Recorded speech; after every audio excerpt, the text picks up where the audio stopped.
last time around, we made it pretty far semifinals. I mean, the years that Rob played, they made it pretty far also, beating out the Dominican. That was a pretty good team.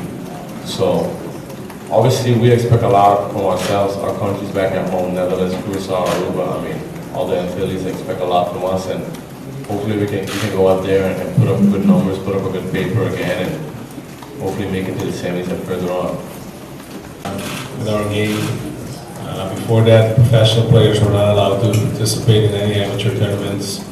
I believe in 1997 that was erased or lifted, and now since '98, I believe professional players can play baseball on tournaments for the Netherlands, and that's made a huge difference. You know, Robert Eenhoorn, no longer with the team, has done a lot of things, creating academies all over the Netherlands. I believe there are 6 of them now, just to teach guys to play baseball. You gotta remember, it's a big soccer country.